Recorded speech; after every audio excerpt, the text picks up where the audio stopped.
아버지 하나님 감사합니다. 저희들 사랑하셔서 이 또 무더운 여름에 또 주의 말씀 공부하기 위해서 또 함께 모이게 하시니 감사합니다. 우리 사랑하는 종들과 늘 함께 하시고 늘 축복하시고 늘 은혜로 충만하게 하시고 주님께서 맡기신 귀한 사명을 잘 감당하여 주님께 영광 돌리는 믿음의 종들이 다 될 수 있도록 함께 하시고 지켜 주시옵소서. 시작하는 시간입니다. 마치는 시간까지 함께 하시고 은혜로 충만한 시간 되게 하실 것을 믿사옵고 예수님 이름으로 기도합니다. 아멘. 네, 하나님의 말씀만 이렇게 추구하는 온전히 하나님의 말씀만 추구하는 신앙과 그리고 이성이라는 이 세상 인본주의적인 이 사람이 휴메니즘이죠. 인본주의적인 사람이 중심이 되는 그런 이 세력 간의 다툼이 있다 그렇게 말씀을 드렸는데 여러분 혹시 그 유신진화론이라는 그 말 들어보셨습니까? 아니요. 안 들어보셨어요? 예, 유신진화론이라는 건 뭔가면요? 유신진화론이라는 게 요즘 그리고 C.S. 루이스라는 사람 아시죠? C.S. 루이스 나니아 연대기 혹은 뭐 순전한 기독교라는 그런 책을 이렇게 아주 써서 영국의 유명한 그 기독교 변증학자죠. C.S. 루이스. 그리고 여러분 그 미국의 그 리디머 교회 그 누구죠? 리디머 교회 그 담임 목사님 누구죠? 팀 켈러. 예. C.S. 루이스라든지 이 팀 켈러 목사님이 여러분 이 팀 켈러 목사님은 그 미국의 뉴욕의 한가운데 몇만 명을 모은 그런 아주 유명한 목사님입니다. 뉴욕의 한가운데서 맨하탄인가 거기서 몇만 명 교회를 이렇게 일으킨 그런 사람이에요. 근데 이분들이 유신진화론을 주장하고 있어요. 이 뭔가 하면 이 하나님도 믿지만 진화론도 받아들이자는 거예요. 하나님을 인정하면 진화론은 받아들일 수 없다.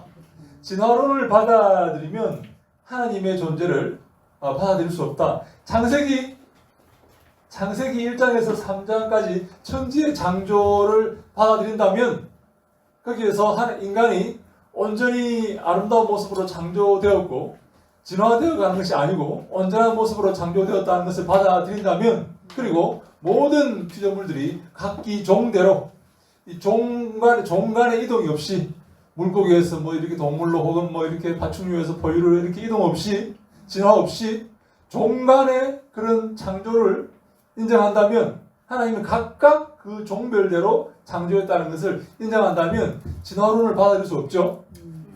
진화론을 받아들인다면 창세기 1장부터 3장까지를 받아들일 수 없는 거예요. 그죠? 이 둘 중에 하나를 선택해야 되는데 어떤 사람이 이런 사람이 등장한 거예요. 창세기 1장부터 3장까지 하나님의 창조를 인정하면서도 진화론을 받아들일 수 있다는 거예요. 진화를 인정할 수가 있다는 거예요. 창세기 1장부터 3장까지는 온전한 역사적 사실을 기록한 게 아니라 하나의 시적인 표현이다. 하나의 역사적인 사실, 정확한 사실을 그렇게 묘사한 게 아니라 하나의 천지의 창조에 대한 아름다운 시적인 그런 표현이다. 실제 역사는 진화를 통해서 이루어진다. 하는 게 유신 진화론입니다. 그러니까 이 하나님의 어떤 말씀도 받아들이고 이 이성과 인본주의 소위 진화론 같은 이런 과학적인 사고방식도 포기하지 않겠다 하는 그런 자세죠. 여러분 이게 얼마나 여러분 매혹적입니까? 네? 이것만 받아들이면 여러분 꼴통이라고 할 거 아닙니까? 저는 근본주의라는 말을 써요. 아주 사실 좀 약간 모욕적인 그런 이렇게 표현이거든요. 하나님 말씀을 그대로 믿으면 근본주의다 이렇게 말을 하는 사람들이 있어요. 이게 굉장히 무슨 아주 멋있고 아주 이렇게 좀 상식적이고 톨레랑스 관용적이고, 관용적이잖아요, 그죠? 다른 종교에도 구원이 있고, 다른 종교에도 은혜가 있고, 예수 믿지 않아도 구원받을 수 있고, 익명의 그리스도인인데 표시가 안 나는 거예요. 저 아프리카에도 그리스도인이 있고, 그래서 뭐 여러분 그 WCC에서 유명한 그런 캐치프레이즈 있지 않습니까? 선교 중지, 선교 유예, 선교 모라토리움, 선교 중지가 뭡니까, 여러분? 선교 중지. 이 WCC에서 하는 그 유명한 모토가 선교 모라토리움, 선교 중지. 뭡니까 이게? 선교를 중지하라는 거예요. 왜? 아프리카 저 부족에도 예수 믿는 구원이 있을 수 있기 때문에 저기에 선교할 수 없다는 거예요. 왜 저 사람들은 구원받지 못한 사람이라고 생각하는가? 저기도 예수 이름 외에도 구원이 있을 수 있기 때문에 거기 선거하면 안 된다는 거예요. 거기 선교 중지. 고개를 딱 들어가시는데 굉장히 말태죠, 그죠? 아주 멋진 얘기 아닙니까? 저기 우리가 왜 예수 믿으려면 구원받아요? 저기도 아프리카 족장들이 이렇게 하는 말도 구원이 있을 수 있고, 저 힌두교에도 구원이 있을 수 있고, 불교에도 구원이 있을 수 있는데 왜 이렇게 거기 가서 선교를 하면 안 된다는 거예요? 세계 기독교 교회에서 하는 WCC에서 하는 월드 카운슬 오브 처치, WCC에서 하는 교회협의회, 세계 기독교회협의회에서 하는 선교 중지. 이런 게 얼마나 여러분이 이 하나님 말씀만 이렇게 온전히 붙들고 말씀에만 구원이 있고 예수에만 구원이 있고 하나님 은혜로만 구원받는다는 이 기독교의 이 교리, 이것을 얘기하면 얼마나 여러분 폭력적입니까? 그렇죠. 기분 나쁘잖아요. 고개를 딱 가시네. 정말. 그죠? 완전히 이 사람 편협한 사람이고 말이에요. 21세기에 맞지 않는, 똘레랑스가 없는, 자비가 없는, 관용이 없는 그런 사람 맞죠? 맞아요. 우리는 그런 사람들이 가만히 들어보니까 굉장히 이 사람이 기분 나쁜 사람이, 이 사람 편협한 사람, 독단적인 사람이고, 함께 어울려 살아야 되는데, 함께 어울려 살고 관용하고 받아들이고, 여러분, 제가 이런 말이 있어요. 제가 독일에 가서 어떤 한 교회에 지원서를 했습니다.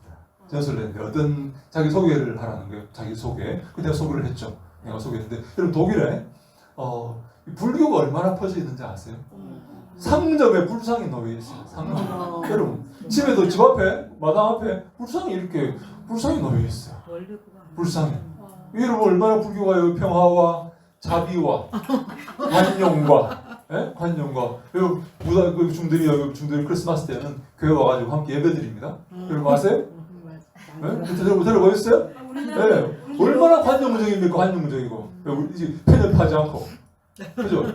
우리나라에 그런 게 아침마당에 2번이나 나왔어요. 그럼요. 네, 얼마나 그런 게 많다고요. 신부, 목사, 원불교. 네. 합치자. 네. 여러분 저 얼마 전에 제가 사는 안성에 한 사람이 지상 선교에 나왔어요. 안성의 제일 큰 교회 장로입니다. 제일 큰 교회. 네, 이름만 대면 알고 있는 안성의 제일 큰 교회 장로인데 이 사람 캐치프레이즈가 뭔지 아세요? 안성에 있는 불교와 기독교와 천주교를 내가 통합시키겠다.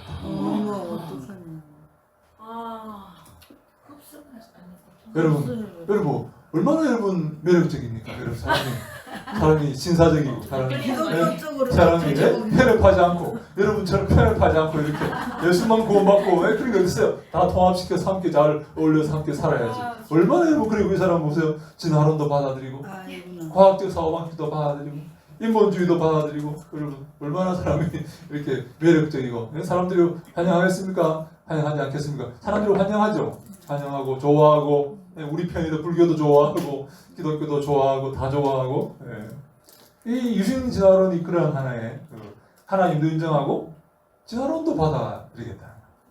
그럼 이 둘 중에 하나를 우리가 포기해야 되는데 여러분 결국 이 말은 무슨 말입니까? 이것을 선택하는 것입니까? 이것을 선택하는 것입니까?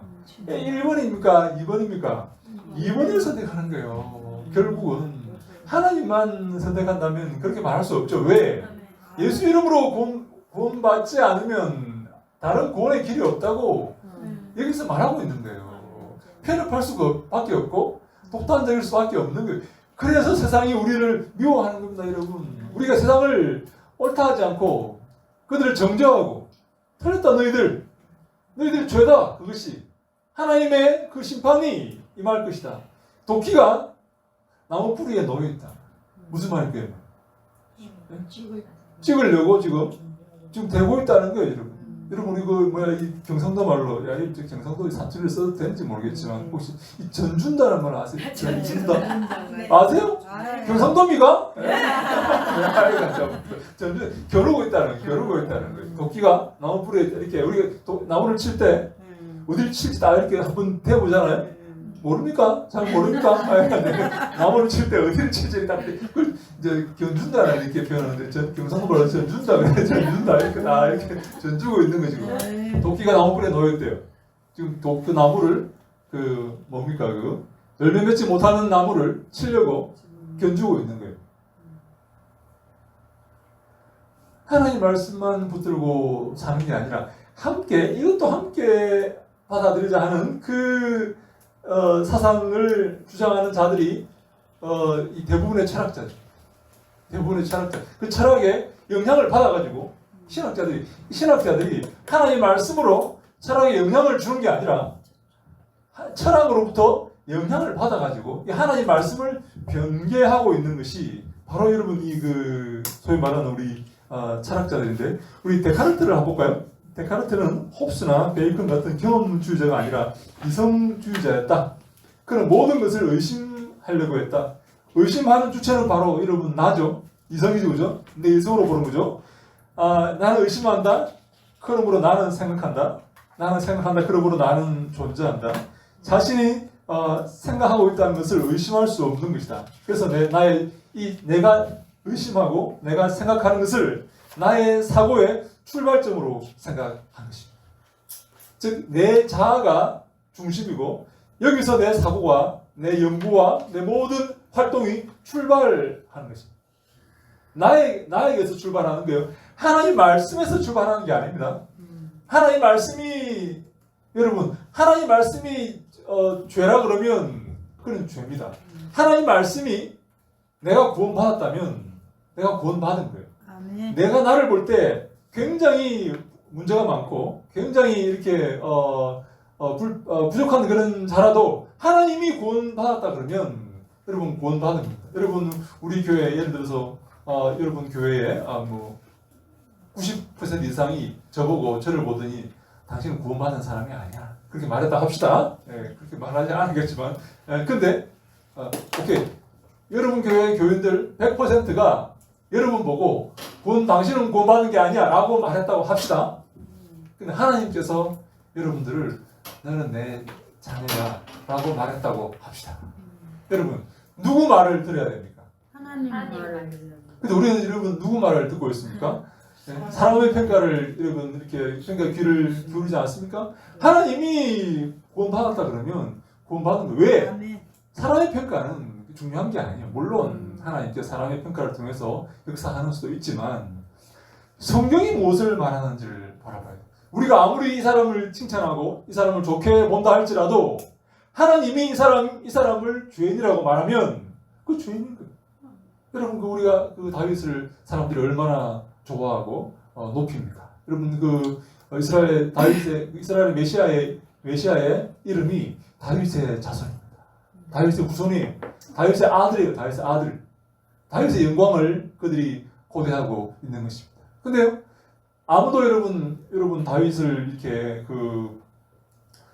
책망하지 않고 손가락질 하지 않습니다. 마치 여러분 요즘 뉴스가 하나 떴는데 여러분 아십니까? 한국의 굴지의 교단의 총회장이 모텔에서 나오는 게 그 교회 무슨 성도와 모텔에서 나온 사진이 찍혔다.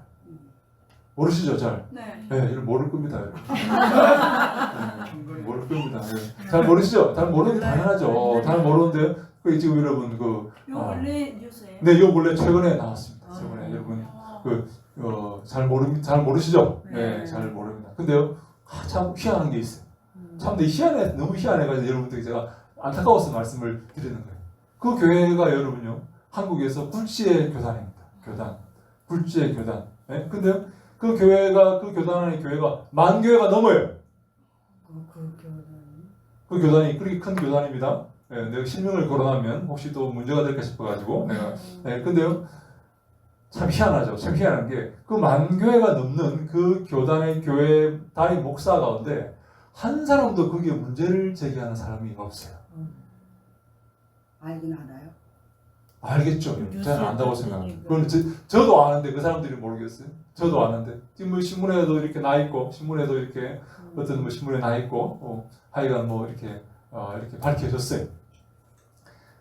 근데 여러분 왜 저는 생각해봤는데 왜 그 교단장 총회장 그 교단의 총회장의 그 비리를 사람들이 눈 감아 줄까요?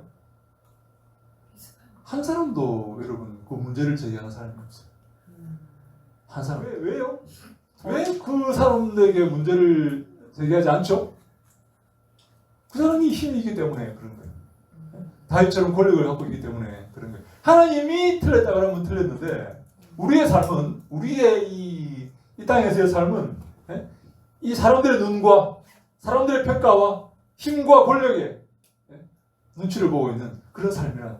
여기에 눈치를 보는 게 아니라 하나님의 말씀이 내 삶의 기준 되는 게 아니라 사람들의 어떤 평가와 힘과 권력과 영향력과 거기에 우리가 좌우되고 있는 바로 이렇게 말하는 거 아닙니까? 내가 하나님을 기쁘게 하랴 사람을 기쁘게 하랴. 내가 사람을 기쁘게 했다면 그리스도의 종이 아니다. 이렇게 말하는 거예요. 갈라디아 1장 10절. 하나님을 두려워하고 우리가 하나님께서 말하는 것에 귀를 기울이고 그래서 나단의 목을 내놓고 얘기하는 거 아닙니까? 목을 내놓고 얘기하는 거예요. 다윗이 죽이라면 죽는 거죠. 얼마나 나단이 두려웠을까요? 그 나단이 여러분 이야기하는 거예요. 바로 너가 틀린 거다. 우리에게 그런 하나님 말씀만 붙드는 그런 믿음이 필요한데 이 땅에서 우리가 아무 생각 없이 살다 보면 이런 식의 이 혼합되어 있는 혼합되어 있고 이 영향력을 받아가지고 이 세상적인 그런 세상을 사랑하는 그런 삶을 우리가 살고 있는 그런 사람이 많다는 바로 이게 역사 비평의 자세입니다. 제가 지금 역사 비평 얘기하려고 이런 얘기하는 겁니다. 하나님의 말씀만 붙드는 게 아니라 하나님의 말씀을 인간적인 방법으로 이성으로 판단하고 정죄하는 거예요. 여러분 그러니까 하나님의 말씀 속에 있는 기적을 받아들이지 않는 것입니다. 네? 여러분 그 루돌프 불트만이라는 유명한 그 마하부르크의 독일의 마하부르크의 역사 비평학자가 이렇게 말합니다. 이 사람이 이렇게 말해요. 과거에는 귀신과 영과 기적과 이런 것들이 기록되었다는 거예요. 근데 요즘 이렇게 과학이 발달하고 의학이 발달하고 이런 것을 우리가 볼 때 귀신 들렸다고 생각하는 사람들은 정신병으로 판명이 나고 어떤 기적으로 산이 무너져가지고 기적이 났다고 생각하는 것은 다 이거 자연 현상으로 판명이 났기 때문에 20세기를 살아가는 우리는 더 이상 기적을 받아들이면 안 된다. 치유의 이적 받아들이면 안 된다. 이게 미신이라는 거예요. 신비라는 게 이것도 하나의 뭐라 그럽니까? 이걸 비신화라 비신화화.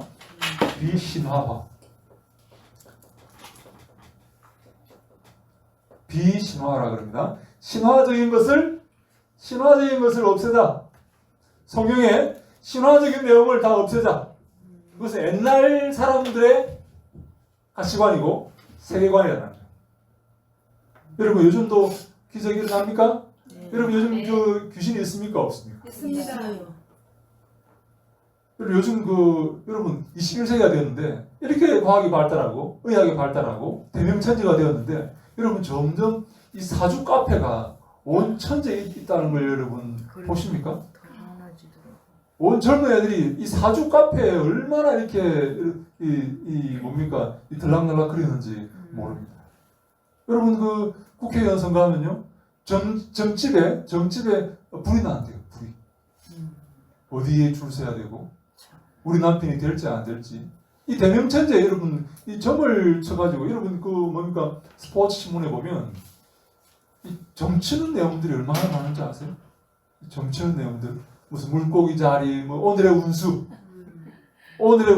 여러분 솔직히 보잖아요. 솔직히 보면서 오늘 내 운수가 어떨려나 어디로 가야 되나 동쪽으로 가면 귀인을 만난다는데 동쪽이 어디야? 이러면서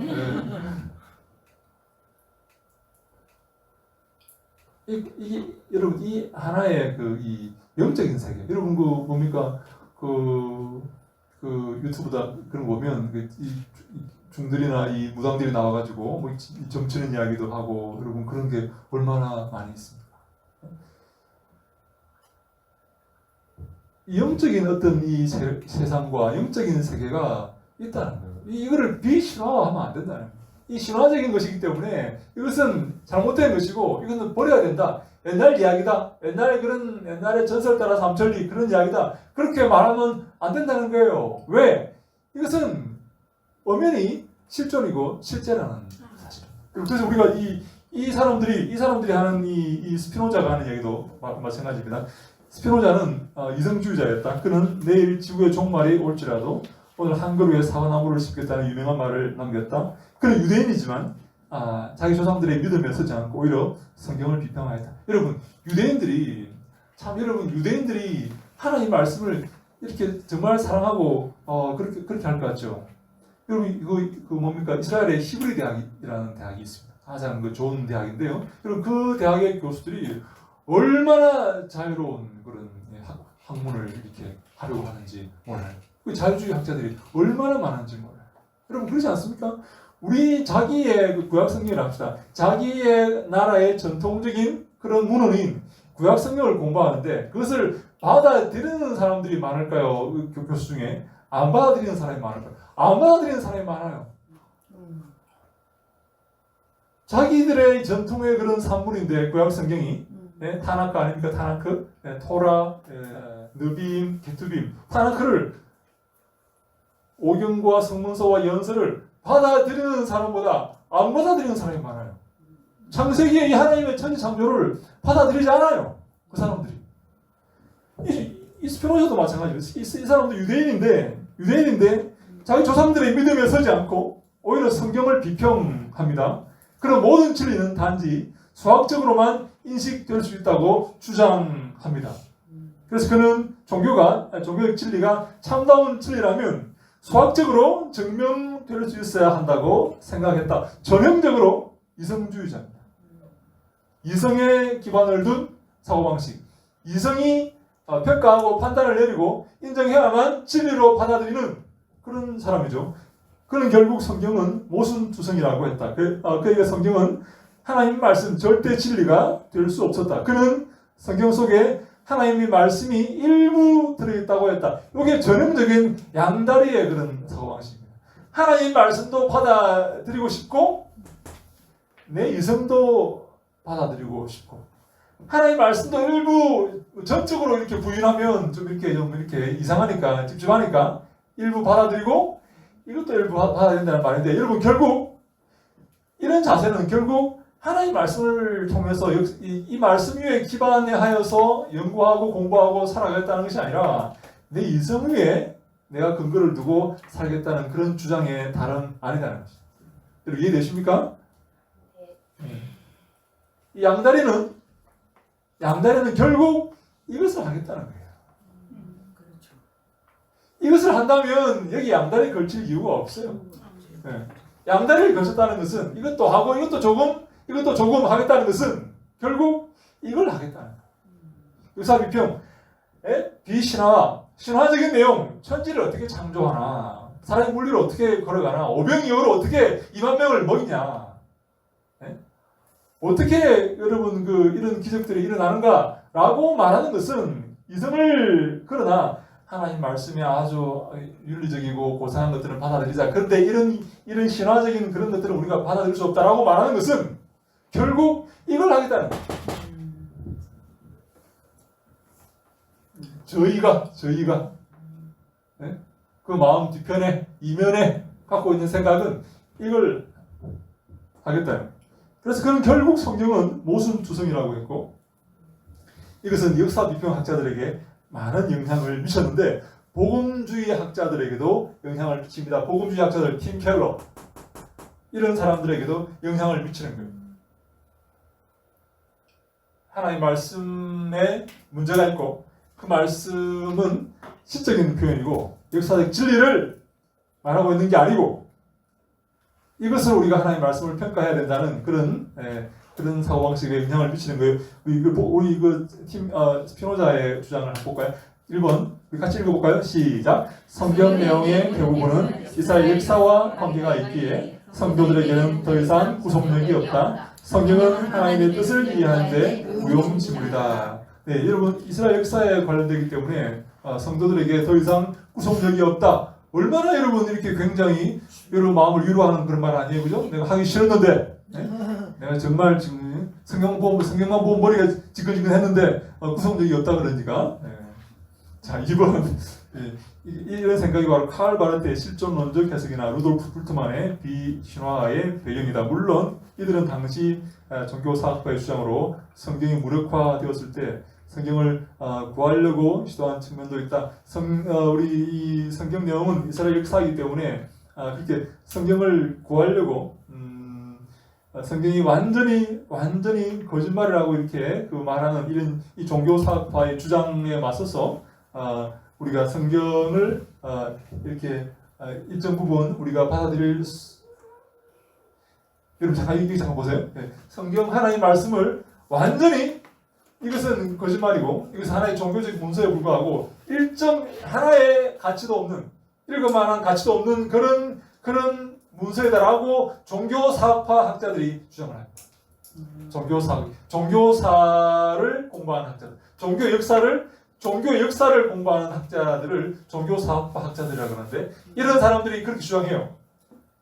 근데 이 스피노자가 뭐라고 말하냐면 일정 조금은 우리가 받아들일 게 있다. 근데 이성으로 우리가 연구하는 게 맞지만 하나님 말씀도 조금 가치가 있는 게 있다라고 주장을 하는데 우리가 볼 때는 이 스피노자의 주장이 아주 악한 그런 주장이지만 종교사학파의 그 주장들 성경은 완전히 무가치한 그런 문서이다라고 하는 그런 주장 앞에서 성경의 어떤 진정성과 그런 거룩성을 하나님의 그 말씀의 가치를 조금만 인정을 하자는 그런 타협적인 그런 자세로 우리가 볼 수가 있다는 거예요. 성경을 구하려고 하는 그런 노력의 일환으로 우리가 볼 수도 있다는 거예요. 근데 우리가 볼 때는 그렇게 볼 수 없는 거죠. 3번 이적은 없다. 이적이 결국은 미신의 잔재이다. 자연 법칙에 맞지 않는 것은 지식의 결핍의 원인이 있다. 자연 법칙에 맞지 않는 기적은 지식의 결핍 때문이에요. 무식하기 때문에 그렇게 믿었다는 거예요. 그죠? 네. 자, 4번 종교는 스스로를 남에게 복종시키기를 좋아하는 사람들에게만 해당되는 것이다. 이성적인 사람에게는 철학과 과학이 있다. 모세오경은 모세의에 지어지지 않았다. 오경은 여러 가지 자료들로 구성되어 있다. 소위 말하는 JEDP라 그러죠. JEDP. 야훼 문서, 엘로힘 문서, 디트로노미 그래가지고 신명기 문서, 프리스트 제사장 문서.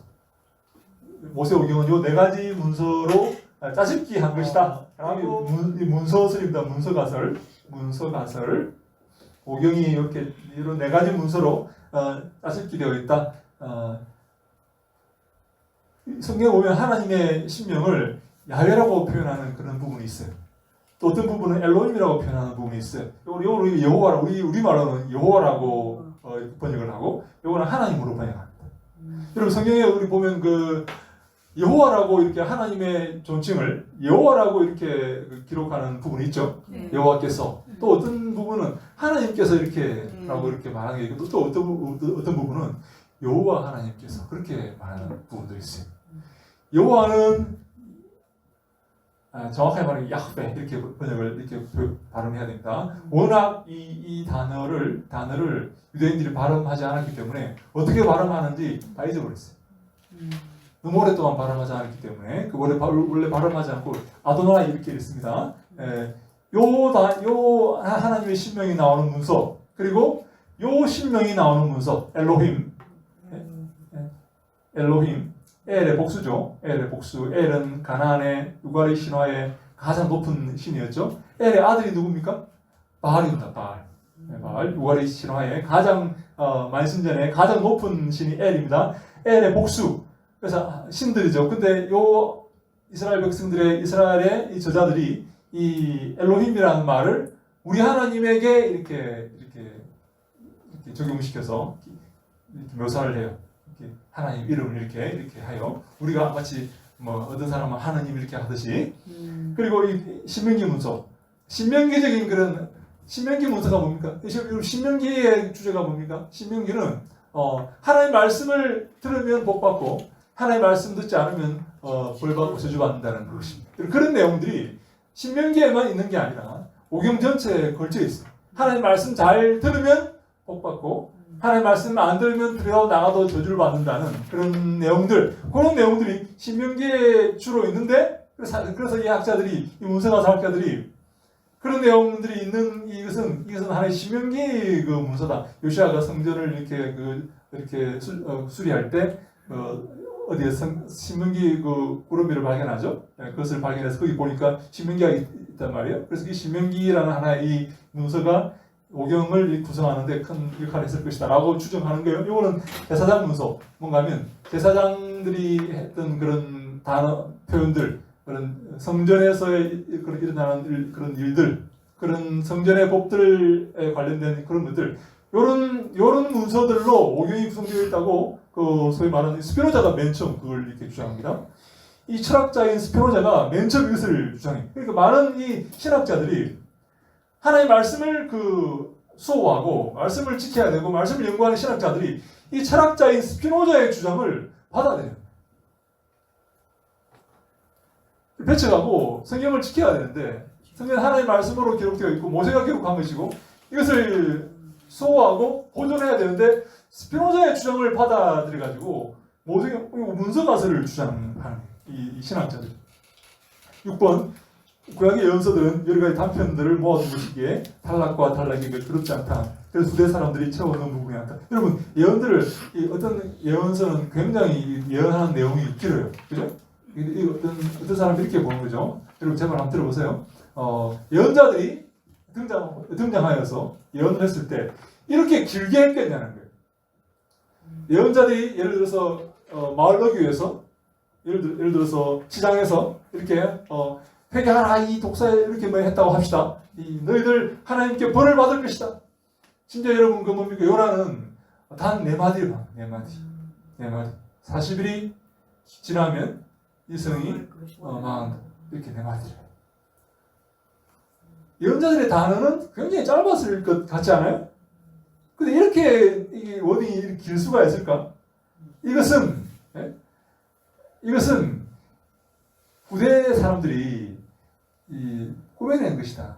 혹은 예언의 단어들, 예언의 내용들을 취합해가지고 이렇게 하나의 문장으로 만들었을 것이다. 라고 이렇게 보는 거예요. 여러분 굉장히 어떻습니까? 그렇듯하죠? 고개를 딱 이렇게 하시는데요. 그래서 여러분 구약의 예언서들은 단편 예언들을 모아둔 것이라고 보고 근데 이 탈락과 탈락들이 보니까 매끄럽지 않단 말이에요. 그래서 이것은 후대의 사람들이 예언들을 취합해가지고 편집한 것이다. 짜집게 한 것이다. 라고 보는 거예요. 이 스피노자가. 7번 다니엘서는 8장부터 다니엘이 기록한 것이고 그래서 많은 역사 비평 신학자들은 다니엘서가 주전 4세기 우리 바벨론 포로 때 이렇게 기록한 게 아니라 2세기에 기록되었다고 주장을 합니다. 스피노자가 이걸 주장한 거예요.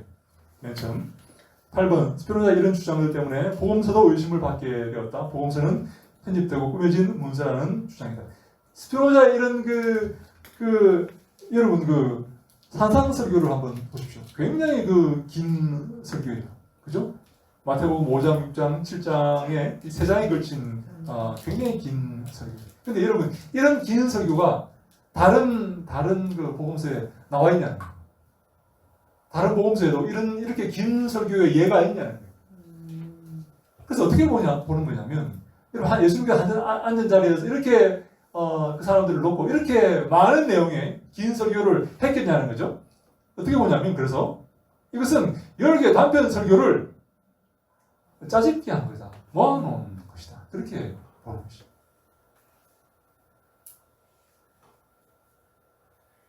이게 바로 그 구약의 연설을 모아서 이렇게 주합한 것이다 라고 보는 그런 관점의 연장에 있는 거죠. 그래서 여러분 그 많은 복음서를 신약을 공부하는 복음서를 공부하는 이 많은 학자들이 여기에 이렇게 영향을 받고 이것을 받아들여 가지고 복음서를 그렇게 공부를 하고 해석하는 것입니다. 이 후대 사람들이 모아놓은 것이다. 짜집게 한 거다. 여러분 어떻습니까? 그럼 같죠? 네? 사람이 상식적으로 생각해 보세요. 상식적으로 그죠? 네. 상식적으로 믿음을 잠깐 내려놓고 그래서 여러분 그 루돌프 불트만은 유명한 말을 하지 않습니까? 네. 하나님이 안 계신 것처럼 신학을 공부해야 된다. 이게 하나님 말씀이 아닌 것처럼 신학을 공부해야 된다. 그래야지 여기에 저자의 그런 의도와 손길과 그런 간섭과 이런 것들을 우리가 파악할 수 있다. 그렇게 말을 합니다. 이 바로 스피노자의 주장입니다. 9번 예수의 부활은 역사적 사실이 아니다. 사도들이 꾸며서 전파한 것이다. 10번 루돌프 불트만은 스피노자의 이 주장을 이어받아 부활은 역사적 사건이 아니라고 주장을 합니다. 여러분 이 스피노자가 바로 이 주범입니다. 주범. 이 사람 때문에 지금 많은 사람이 영향을 받아가지고 그런 잘못된 이성적인 주장을 하고 있다 하는 것입니다. 그러나 철학은 하나님을 두려워하지 않고 영감된 성경을 믿지 않기에 이런 주장은 놀랍지 않다. 철학은 이 거짓의 아비로부터 영감을 받은 것이다. 그는 성경에 이의를 제기하지 못하는 자는 믿음이 없는 자다. 이렇게 말하는 거예요. 이게 무슨 말입니까? 이렇게 말하면 사람들이 너 성경을 그렇게 이렇게 쪼개서 이렇게 편집됐다거나 그렇게 잘못됐다고 말하면 되냐 이렇게 말하면 그 사람들이 뭐라고 하는지 아세요? 너는 왜 믿음이 없냐? 너 믿음 이렇게 확고하지 못하냐? 성경 좀 이렇게 쪼갰다고 해서 성경 좀 이렇게 거부했다고 해서 믿음이 떨어지는 그런 믿음이냐? 여러분 믿음 그런 믿음이에요?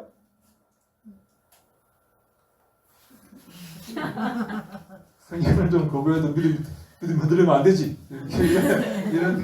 이런 주장을 하는 거예요. 믿음이 없는 자래요. 성경의 그 어떤 기적을 부인하고 부활을 부인하고 그러면 호달짝 놀라면 믿음이 없는 자래요.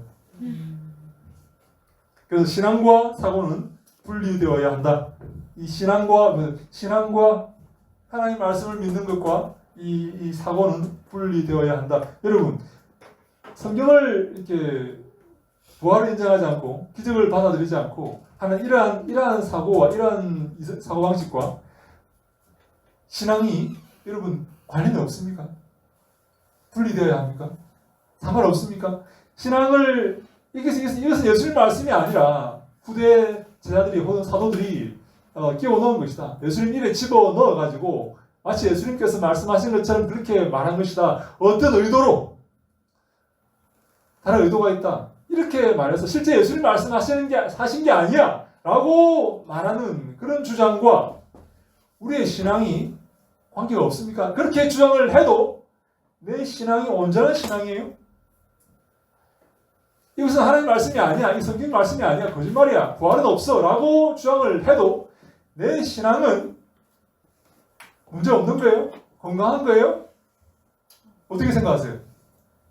절대 안 돼. 네, 여러분, 하나님 이 말은요. 여기에 나는 미안하지만 부활은 믿을 수 없어. 여러분 이게요. 이 악한 이 자유주의 독일의 신학자들 혹은 이 자유주의 영향을 받은 신학자들만 하는 주장이 아니에요. 목사들도 이런 사람 많이 있어요. 목사들도. 제가 말씀드렸죠. 네. 네. 감리교. 네.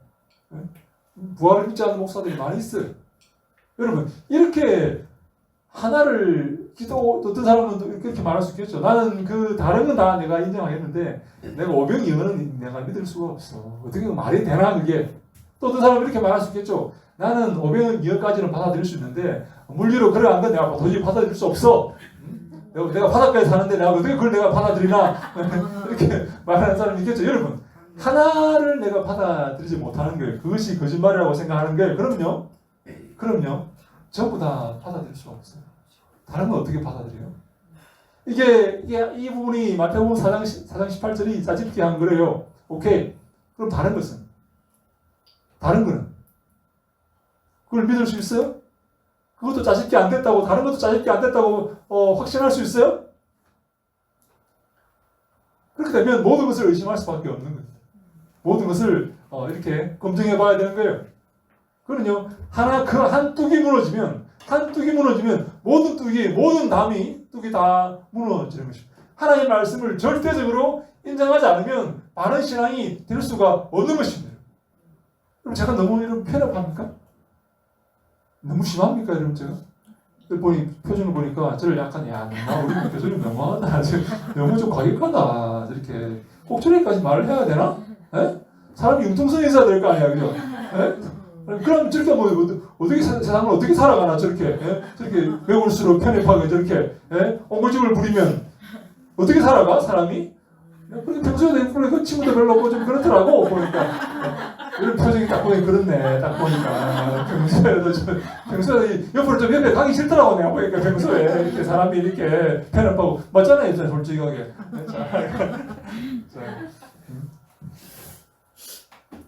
그래서 우리 보면 이제 신앙과 사고는 분리되어야 한다. 그러나 성경은 우리가 하나님을 신앙 안에서만 알 수 있다고 한다. 오늘 제가 여러분과 함께 후반에 그 강의 특편에 이 고린도전서 2장을 할 텐데 거기에 나옵니다. 신령한 것은 신령한 것으로만 분별이 된다. 신령한 것들은 하나님의 성령으로만 분별이 된다. 세상 사람들은 그걸 받아들일 수 없어요. 그들은 알 수 없어요. 알지도 못해요. 이 사람들은요 하나님의 말씀을 알지 못해요. 신령한 것은 영적으로만, 성령으로만, 성령의 도우심으로만 분별을 하는 것입니다. 아멘. 데이비드 휴, 우리 베드로후서 1장 3절로 4절 말씀 같이 한번 읽어볼까요? 시작. 그의 신기한 능력으로 생명과 생분에 속한 모든 것을 우리에게 주었으니 이는 자기의 영광과 덕으로서 우리를 부르신 이를 알므로 말미암음이라.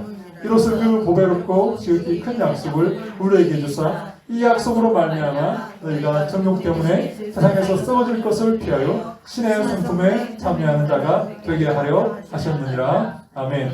신기한 능력으로, 하나님의 신기한 능력으로, 기적적인 능력으로 우리에게 생명과 경건에 속한 모든 것을 주셨다. 생명과 경건에 속한 모든 것을 우리에게 하나님이 신기한 능력으로 주셨다고 말씀을 합니다. 우리 데이비드 휴 볼까요? 그의 철학은 회의론적 경험주의인데 그는 무신론자의 아버지로 인정받고 있다. 그는 진리인지 거짓인지는 실습을 통해 검증되어야 한다고 했다. 다시 말해 만약 그것이 증명될 수 있다면 진리이다라고 했다. 그래서 예수 그리스도의 하나님의 아들로서의 오심은 경험적으로 검증될 수 없기에 그에게는 진리라고 할 수가 없다. 1번 자연 법칙이 가장 믿을만하다. 왜냐하면 그것은 일반적으로 항상 일어나기 때문이다. 여러분 번개는 항상 칩니까? 여러분 항상 일어나는 자연 법칙이 항상 동일하게 일어납니까? 기적은 일어나는 횟수가 적기에 믿을 수가 없다. 현명한 사람은 그의 믿음을 자연 법칙에 둔다. 무신론자, 유물론자죠. 근데 우리는 자연 법칙을 믿는다고 하지 않는다. 알고 있을 뿐이다. 역사나 자연 법칙 가운데 일어나는 횟수가 다시 말해 드물게 일어나는 일들도 많다.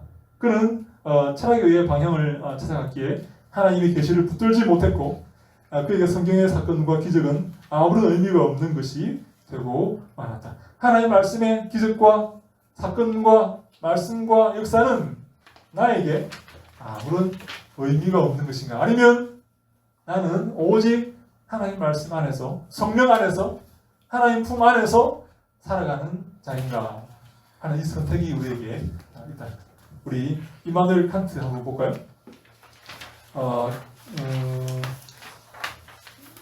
네, 우리 여기까지 이마누엘 칸트가 여러분 좀 중요한 내용이 있습니다. 왜냐하면 칸트가 독일의 이마누엘 칸트가 독일 철학의 가장 중요한 사람입니다. 중요한 사람이 우리 이 신학자들에게 가장 큰 영향을 미치고 이 사람은 신학자들도 좋아합니다. 이마누엘 칸트의 주장을 학자들도 신학자들도 목사들도 좋아합니다.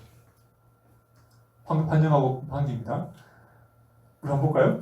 우리 같이 한번 읽어봅시다. 우리 27페이지 맨 위에 시작. 칸트는 불가지로운 자이다. 그는 순수 이성으로서는 하나님을 자각할 수 없다고 했다. 인간이 항상 관계는 모르기 때문이다. 이 말은 하나님이 이성 밖에 계시는 분이라는 말이다. 이로써 칸트는 하나님을 의식할 수 있는 길을 막아버렸다. 칸트에 의하면 하나님은 실제로 경험될 수도 없고 인식될 수도 없다. 네, 순수 이성 비판이라는 책을 이 사람이 썼어요. 이 사람이 순수 이성 비판, 판단력 비판 이런 유명한 철학의 3대작을 이렇게 썼죠. 순수 이성으로는 하나님을 알 수가 없다는 거예요. 당연하죠. 하나님은 어떻게 여러분 알게 됩니까? 하나님의 계시를 통해서만 알게 됩니다. 하나님의 계시를 통해서만 알게 됩니다. 혹시 이까지 여러분 혹시 질문 있습니까? 저기 네. 스피노자가 한 말을 네네. 그 배경이라든지 어떤 뜻인지 좀 정확하게 왜냐하면 이거를 네네. 보통 목사님들이 예예. 내일 지구의 종말이 온다 할지라도 오늘 한 그루의 사과나무를 심겠다. 예예. 오늘 현실을 잘 살아야 된다. 예. 성실하게 부지런히 이런 식으로 좀 예화를 들은 경우가 있잖아요. 그렇죠. 네, 그렇죠. 스피노자의 이 숨은 뜻이 배경이 뭔지 좀 정확하게. 제가 볼 때는 이 유대인 이 철학자 스피노자는 성도 신자가 아닙니다. 하나님 믿는 사람이 아니고요. 네. 성경을 이렇게 받아들이지 않고 부활을 받아들이지 않는 사람이죠. 네. 그래서 그의 부활이 없다면 그의 믿음이 헛것이라는 바울의 말대로 그의 믿음은 잘못된 믿음이기 때문에 제가 볼 때는 그는 하나님의 오심을 심판을 두려워하지도 않고 성경을 말씀 그대로 액면 그대로 받아들이지도 않는 사람이에요. 제가 볼 때는. 그래서 그는 하나님 말씀을 받아들이지 않고 성경 내용의 대부분은 성도들의 더 이상 구속력이 없다. 그래서 성경은 하나님의 뜻을 이해하는데 무용지물이기 때문에 그가 한 그 말은 설령 하나님이 내일 나를 종말로 심판한다 할지라도 설령 예수님께서 재림하셔서 나를 내일 심판한다 할지라도 나는 그게 상관하지 않겠다. 나는 내 계획대로 내 이성대로 내가 옳다고 생각하는 대로 남은 인생을 살아가겠다. 남은 인생을 내가 내 뜻대로 살겠다라는 그런 주장의 다름이 아니다. 그런 주장이다 라고 보는 것입니다. 설령 하나님이 있다 할지라도 설령 하나님이 나를 심판한다 할지라도 믿지 않지만 설령 그렇게 한다 할지라도 나는 내 삶의 계획대로 남은 인생을 살겠다. 내 뜻대로 내가 주인 되어서 살겠다 하는 그런 말이죠. 그러면 원래 이 사람이 했는 이야기의 뜻을 모르면 네. 그냥 오늘 하루를 성실하고 착하고 이렇게 지금 목사님들이 설명하시는 분들이 있으시거든요. 그럼. 예를 들면 잠언에 나오는 말들이 착하게 살아야 된다, 성실해야 된다 뭐 이런 말처럼 그렇게 되는 건가요? 그렇죠. 이게 잠언의 배경, 잠언을 쓴 솔로몬의 배경과 잠언의 신학, 지혜 신학, 그걸 모르면 잠언이 그냥 하나의 처세, 하나의 그런 도구들, 일반 서점에 나와 있는 처세 그런 책과 똑같이 되는 거죠. 이 사람의 사상적 배경을 모르면 이 사람의 말을 잘못 이해하는 거예요. 내가 원하는 대로 이해를 하는 거예요. 이 사람이 어떤 의도로 이 말을 했는지 그래서 공부하고 이 사람의 이 사상적 배경을 알 필요가 있는 것입니다. 이 사람이 하는 말 그 자체로만 가지고 이렇게 하는 게 아니라 이 사람이 어떤 의도로 이런 말을 하는지를 우리가 곰곰이 생각을 해보아야 되는 거죠. 잠언도 마찬가지입니다. 이 잠언 여러분 이 잠언에 그 보면 이렇게 우리가 뭐 세상을 살아가는 그런 제 같은 그런 얘기들이 많이 있죠. 근데 여러분 잠언의 모든 내용은 예수 그리스도의 이야기입니다. 예수 그리스도. 이걸 지혜 신학이라고 해요. 지혜 신학. 이 지혜 신학은요. 바울이 여러분 우리 마지막으로 한번 볼까요? 이 고린도전서 1장 20절 말씀 볼까요? 이 고린도전서 1장 20절 말씀 볼까요? 지혜가 무엇입니까? 어떤 게 지혜죠? 하나님을 경외하는 게 지혜인데 어떤 게 지혜인지 바울이 뭐라고 말하는지 한번 볼까요? 고린도전서 1장 20절 말씀 누가 한번 읽어주시죠? 지혜 있는 자가 어디 있느냐, 선비가 어디 있느냐, 이 세대의 변론가가 어디 있느냐. 하나님께서 이 세상의 지혜를 미련하게 하신 것이 아니냐. 네, 21절요? 하나님의 지혜에 있어서는 이 세상이 자기 지혜로 하나님을 알지 못하므로 하나님께서 전도에 미련한 것으로 믿는 자들을 구원하시기를 기뻐하셨도다.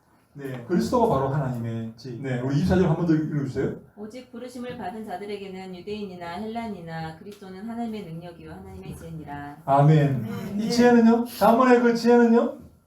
그리스도. 예수 그리스도를 이야기하는 것입니다. 일반적인 처세 그런 내용들을 하는 말이 아니에요. 모든 성경은 하나님의 감동으로 된 것이기 때문에 내가 성경에서 영생을 얻는 줄 생각하고 성경을 상고하거니와 이 성경이 곧 내게 대하여 증거하는 것이다라고 요한복음 5장 39절에 특별히 요한이 그런 말씀을 많이 합니다. 이 배경과 이 말씀과 이 신학을 잘 알아야만 이 말이 무슨 의미인지 알 수가 있는 것입니다. 네, 이 마지막이 되면 될수록 하나님의 말씀만 붙들고 살아가는 그런 신앙인들이 아니라 하나님의 말씀과 이성, 하나님의 말씀과 과학, 하나님의 말씀과 논리, 합리 이런 것들을 섞어서 나름대로 무엇을 설명하려고 하는 그런 경향이 있다는 것입니다. 그래서 우리 27페이지 두 번째 패러그래프 보면 역사비평신학은 이런 생각으로부터 다음과 같은 결론을 내린다. 하나님에 대해서는 어떤 객관적 진술도 성립될 수 없다. 그런데 칸트에 의하면 하나님을 파악할 수 있는 길이 있는데 여러분 하나님에 대해서는 어떤 객관적 진술도 성립될 수가 없습니까? 객관적 진술을 성립할 수가 없습니까? 아니요. 네. 어떤 사람이 이 역사비평신학은 이렇게 결론을 내립니다. 근데 칸트에 의하면 하나님을 파악할 수 있는 다른 길이 있는데 그것은 순수 이성이 아니라 실천 이성을 통해서이다. 인간에게는 실천 이성이라는 게 있다. 도덕 같은 거죠. 그래서 칸트는 우리가 실천 이성을 통해 영혼의 불멸을 받아들일 수 있다고 한다. 도덕을 보면, 윤리를 보면 하나님이 있다는 것을 알 수가 있다는 거예요. 사람이 짐승이 아니라 사람이 하나님의 사랑을 실천하고 자비를 실천하고 용서를 실천하는 짐승에게는 없는 그런 도덕이 사람에게 있다는 거죠. 그걸 보면 우리가 하나님이 있다는 것을 알 수가 있다. 그래서 실천이성을 통해서는 하나님의 존재를 우리가 받아들일 수가 있다. 이렇게 말하는 거예요. 그래서 칸트는 우리가 실천이성을 통해 영혼의 불멸을 받아들일 수 있다고 한다. 이 말은 우리가 하나님이 계시다는 것 사실 우리의 생각을 통해서는 알 수 없지만 이 순수 이성을 통해서는 알 수 없지만 마치 하나님이 계시는 것처럼 도덕적으로 살아야 한다는 말이다. 그런 하나님의 계시를 인정하지 않기에 하나님에 대한 객관적 지식도 인정하지 않았다. 그런 하나님에 대한 주관적 지식만 인정했다. 인간은 하나님을 추구해야 한다. 그러나 인간은 이것은 인간 자신을 위해서이다. 이런 진술은 19세기 자유주의 신학의 기초가 되었다. 자유주의 신학은 성경을 하나님의 계시로 인정하지 않고 하나님 존재를 객관적으로 알 수가 없다고 생각했다. 인간은 하나님을 알 수가 없어. 순수 이성으로는 하나님을 알 수가 없어. 하나님에 대해서 알 수는 없지만 하나님을 사랑해야 돼. 하나님이 있는 것처럼 살아가야 돼. 여러분 굉장히 설득력 있지 않습니까? 그러면 이런 식으로 배우는 거예요? 그렇죠. 이게 이제 자유주의 신학이죠. 네. 이 성경은 하나님 말씀이 아니야. 이 성경에 하나님 말씀이 들어있기는 있어. 근데 뭐가 하나님 말씀인지 잘 몰라요. 이 성경은 결론. 이 성경은 하나님 말씀이 아닙니다. 인간이 임의로 꾸며낸 것이고 인간이 임의로 작성한 것입니다. 편집하고 취합해서 또 이렇게 가감해서 하나님의 말씀처럼 만든 것이에요. 이 성경은 하나님의 말씀이 아닙니다. 기적도 역사적 사실이 아니고 부활도 사실이 아니고 하나님의 창조도 사실이 아니며 이 모든 것이 사실이 아니에요. 사실인지 아닌지 정확하게 알 수가 없어요. 이 말은 무엇입니까? 사실이 아니라는 말이에요. 사실이 아닌지 알 수 없어요. 부활이 여러분 부활이 일어났는지 안 일어났는지 알 수가 없어요. 어떻게 사람이 살아납니까? 이 말은 무슨 말입니까? 부활을 믿지 않는 거예요. 그죠? 그러나 우리는 하나님께 예배해야 돼요.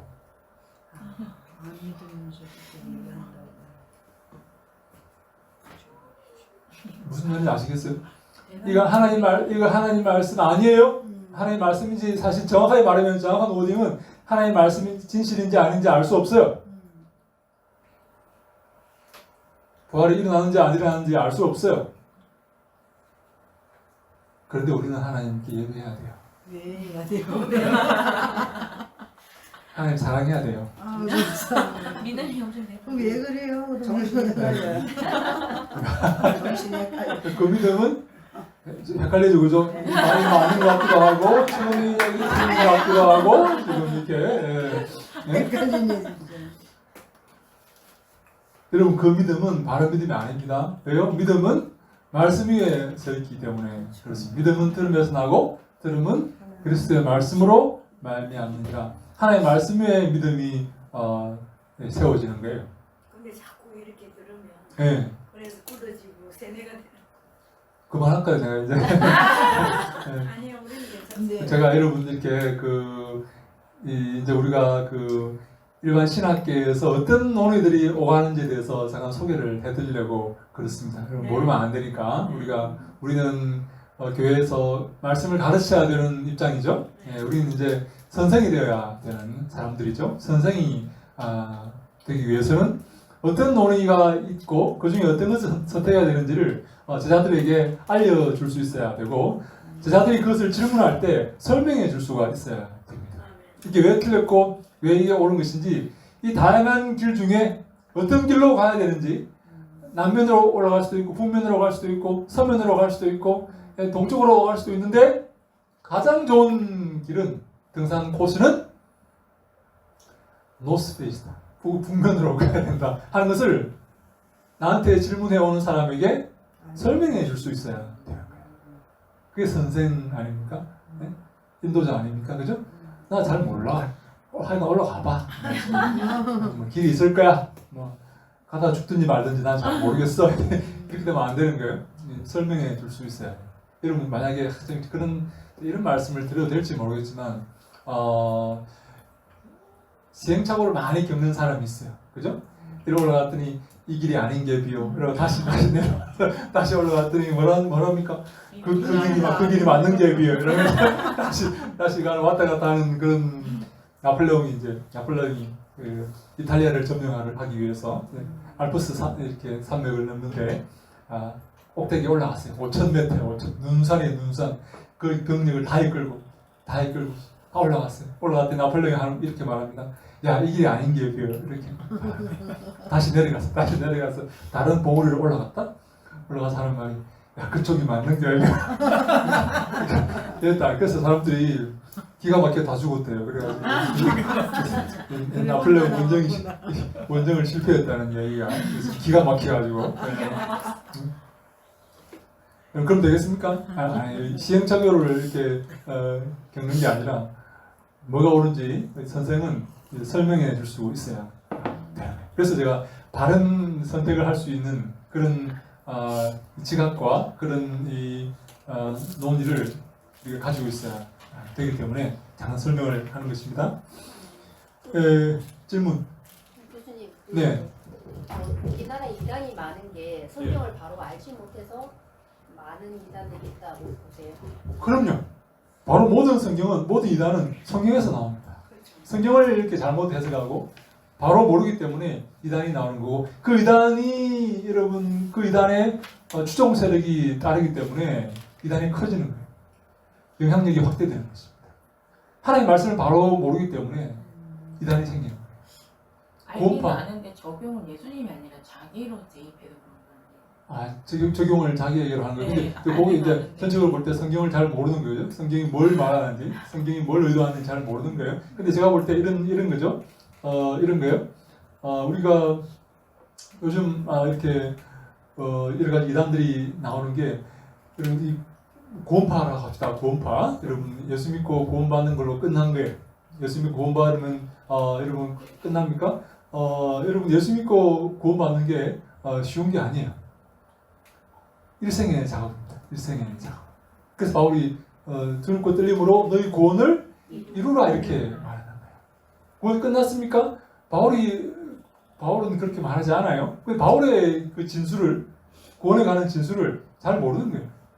은혜로 구원받아서 너희가 믿음으로 말미암아 은혜를 인하여서 구원받았기 때문에 하나님의 선물이고 행위에 난 것이 아니기 때문에 자랑하지 못하고 하나님 은혜이다. 이걸로 끝났습니까? 그래서 앞으로 내 마음대로 살아도 괜찮은 겁니까? 아닙니다. 그 말씀만 보면 에베소서 2장 말씀만 보면 구원은 선물이기 때문에 앞으로 내 인생을 그러면 즐겁게 내 마음대로 살아도 괜찮겠네라고 잘못 생각할 수가 있는 거예요. 그 말씀은 그런 의미가 아니에요. 하나님의 선한 일을 위해서 예비하신 것이고 하나님이 특정하신 것이고 그래서 그 일을 이루어가는 것이고 예수님 뭐라고 말씀하십니까? 나무는 열매로 안다고 말씀하시죠. 좋은 열매가 있어야 된다는 거예요. 그래서 바울이 자기를 쳐서 복종시키는 거예요. 네? 자기 마음대로 사는 게 아니라 자기를 쳐서 복종시키는 거예요. 구원이라는 것은 이 쉬운 이야기가 아니기 때문에 이것을 성경이 뭘 말하는지를 성경이 정확하게 뭘 말하는지를 알아야만 우리가 이 바른 이해가 되는 거예요. 제가 예를 들어서 아무리 제가 설명을 해도요. 그럼 이건 저의 의견일 뿐입니다. 그죠?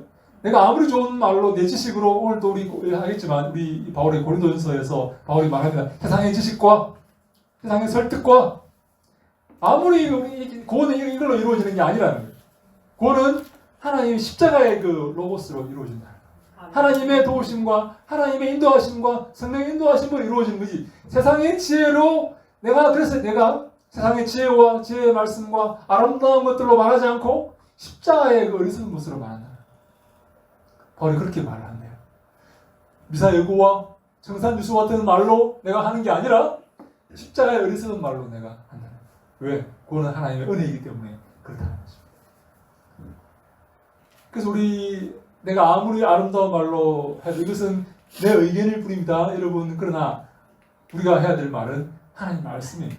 하나님 말씀만이 우리를 변화시킬 수가 있는 것입니다. 여러분 다툼이 있습니까? 둘 중에 다툼이 있어요? 아무리 내가 옳고 해봐야 결론 나지 않습니다. 하나님 말씀으로 돌아가요. 말씀으로 돌아갈 때 순종하고 합의할 수가 있는 것이. 왜? 말씀에 다 순종해야 되기 때문에 그런 거예요. 그래서 말씀을 정확히 모르면 거기서 모든 문제가 제가 볼 때 생깁니다. 말씀을 모르기 때문에 문제가 생기고 내 믿음이 말씀 위에 서있지 않기 때문에 넘어지고 이단이 들어오고 마귀를 여러분 어떻게 우리가 마귀를 이깁니까? 말씀으로 마귀를 쫓아내고 대적하는 거예요. 말씀을 모르면 마귀에게 먹히는 것입니다. 모든 게 말씀 안에 있는 거예요. 그래서 우리가 말씀에 창념하고 로고스에 창념하고 말씀 붙들 때 우리가 예수 그리스도를 아는 지식에 자라가야 되는 거예요. 이게 한 번에 되지는 않겠죠. 근데 우리가 시간을 두고 그래서 여러분 가장 복된 사람은 누굽니까? 가장 복 있는 사람은 누굽니까? 여호와의 말씀을 즐거워. 네, 하나님의 말씀을 즐거워하는 사람. 그리고 주야로 묵상하는 사람. 사람이 복 있는 사람. 좋은 차 타고 좋은 걸 먹고 좋은 집에 살고 그런 게 그 사람이 복 있는 게 아니라 저처럼 이렇게 키 큰 사람이 복 있는 게 아닙니다. 어저께 치과에 갔는 잠깐 그 카운터에 있던 뭡니까? 안내하는 사람이 제가 이제 결제를 하고 탁 돌아서는데 저 선생님 실례지만 키가 몇입니까? 그러는 거예요. 내가 싹 보니까 약간 쩔여봤죠. 물어봐도 되는지 모르겠지만 그러는 거예요. 내가 몇이나 이랬더니 박수를 치면서 그 시골에서 이런 사람을 못 봤겠죠. 그 시골의 촌동네에서 얼마나 깡촌인데 거기가 깡촌인데 장에 갔는데 진짜 완전 시골 장터예요. 시골 장터 얼마나 깡촌인데 그러니까 못 봤겠죠. 그래서 내가 야 키가 뭐라고 아무것도 아닙니다. 여러분 키는 아무것도 아닙니다. 오직 하나님 말씀만 우리가 붙들고 살아야 됩니다. 예. 그래서 우리 중간에 보니까 칸트에 의하면 하나님은 인간의 도덕적 요구에 따라 살도록 하기 위해 필요한 존재이다. 예배하고 살도록 하기 위해서 필요한 거죠. 내가 중심이죠. 내가 중심. 하나님 중심이 아니에요. 하나님을 섬기기 위해 존재하는 게 아닙니다. 내가 중심이에요. 내가 도덕적으로 살고 아름답게 살기 위해서 하나님이 존재하는 거예요. 그래서 그는 꼭 하나님은 계시한다라고 말했다. 네. 그래서 여러분 이 말을 이렇게 이 철학의 대가인 이 독일의 가장 위대한 철학자인 이마누엘 칸트가 꼭 하나님은 계시한다라고 말하니까 여러분 목사들이 어떻게 반응하겠습니까? 열광을 하는 겁니다. 우리 편이다. 독일의 가장 위대한 세계적으로 가장 위대한 철학자 이마누엘 칸트는 우리 편이다라고 생각을 하는 거예요. 언제적 사람이에요?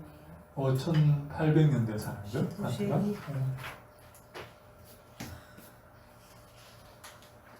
1724년에서 1804년까지 살았죠. 네, 그래서 그러니까 하나님은 창조주가 아니라 인간의 사고가 만들어낸 작품에 불과하다. 인간을 위해서 하나님이 꼭 계셔야 그렇게 말하는 거죠. 다시 말해 우리가 하나님을 이용하는 거죠. 우리의 도움을 위해, 우리 이익을 위해 하나님이 존재하는 것이다. 그렇게 말하고 있는 거죠. 그러니까 하나님은 삼위일체 하나님이 아니고 영광 받으실 하나님도 아니고 예배 받으실 하나님도 아니고 그럼에도 칸트는 신학자들에게 환영받았다. 그가 한 기퉁에 하나님이 설 자리를 만들어 놓았기 때문에 그렇다. 당시에 많은 신학자들과 신학자들이 하나님이 없다고 주장했기에 자유주의 학자, 특별히 독일의 자유주의 학자들이죠. 사람들은 하나님이라는 말을 사용하는 철학자가 등장한 것만으로도 기뻐했다. 그러나 그들은 곧 칸트를 버립니다.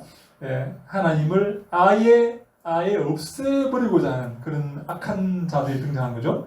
사람들이 이렇게 주장합니다. 우리는 하나님 없이도 도덕적 의무를 다할 수 있다. 칸트는 도덕을 위해서 하나님은 반드시 존재하셔야 했다. 하나님은 꼭 계셔야 했다라고 말했지만 이 무신론자들이 등장해서 뭐라고 말하는가 하면 하나님 없어도 도덕적으로 살 수 있다라고 말하는 것입니다. 하나님 없이도 도덕적으로 살 수 있다라고 말해서 니체는 신은 죽었다라고 이렇게 말한 거죠.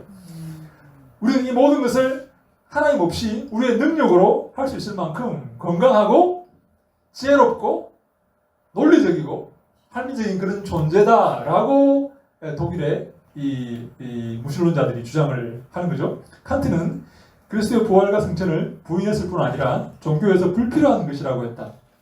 네, 이 하나님의 이 부활과 승천, 이 성육신 이런 것들을 철학자들이 믿을 수가 없는 거예요. 바른 신앙이 없으면 하나님께서 허락하신 성령께서 주신 그 바른 믿음이 없으면 기적과 부활과 십자가의 죽음과 이런 것들을 믿을 수가 없어요. 이것은 인간의 인성으로 믿을 수 있는 게 아니에요. 그에게 영혼의 세계와 연결될 수 있는 고리는 도덕일 뿐이다. 그러나 하나님은 조롱당하지 않으신다. 그럼에도 불구하고 칸트는 당시 기독교 사회로부터 많은 존경과 찬사를 받았다. 19세기 자유주의 신학자들뿐 아니라 20세기 역사 비평 신학자들까지 그를 새로운 시대의 선구자로 인정했다. 역사 비평의 대가 마부르의 루돌프 슈트만은 이렇게 말했다. 우리는 칸트 이후에 살고 있음을 기억해야 한다.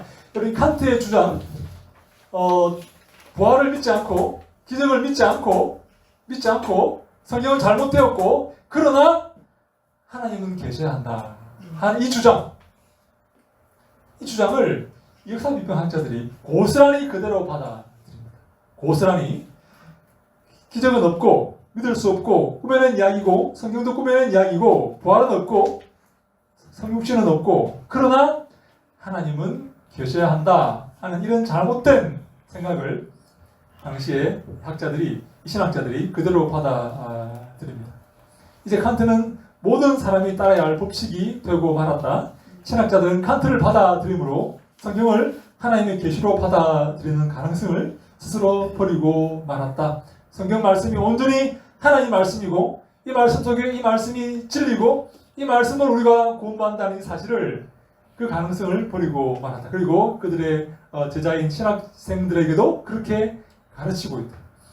화이슬진저 외식하는 서기관들과 바리새인들이여 너희는 천국 문을 사람들 앞에서 닫고 너희도 들어가지 않고 들어가려 하는 자도 들어가지 못하게 하는도다. 이 철학자들과 이 잘못된 신학자들이 천국의 문을 사람들 앞에 닫고 자기도 안 들어가고 들어가려고 하는 자들도 못 들어가게 막고 있는 거예요.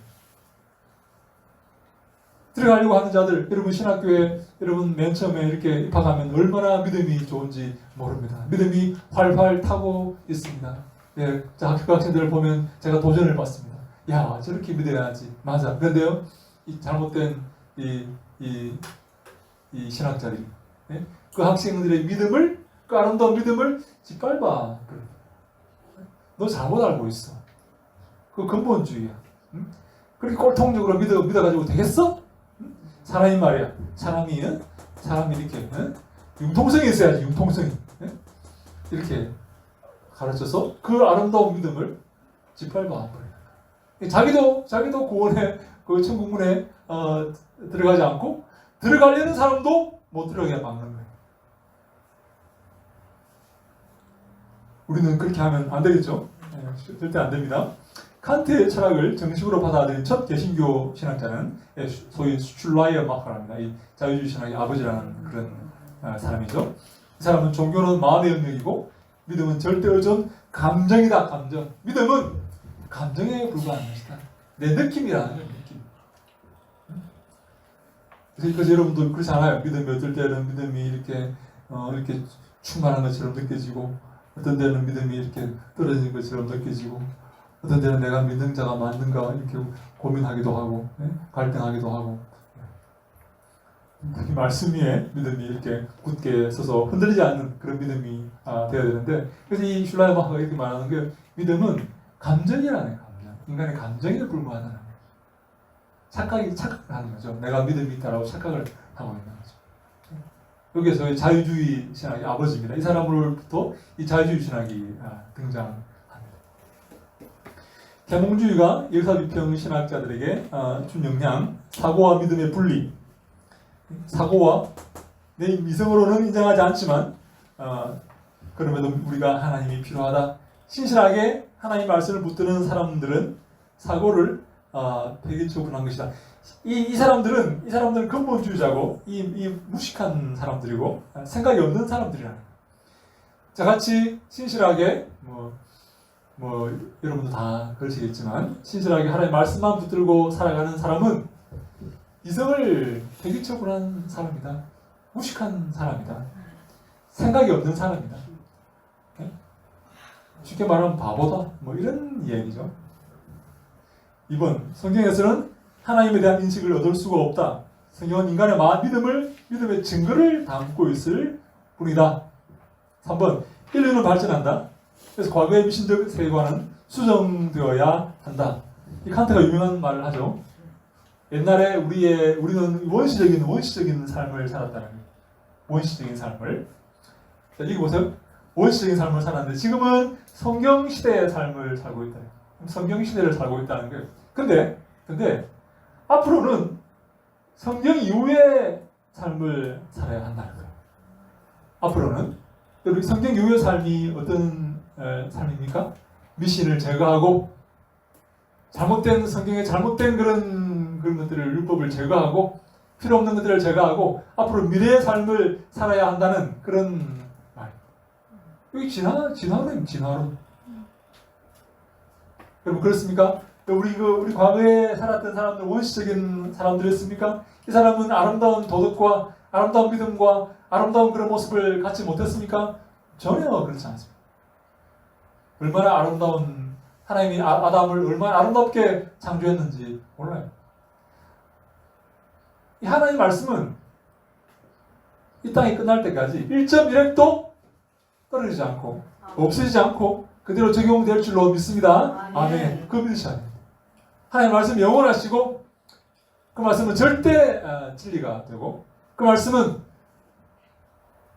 주님 오실 때까지 결단코 다 이루어진다 하는 것을 우리가 믿어야 되는 것입니다. 이것을 믿어야만 이게 바른 신앙이에요.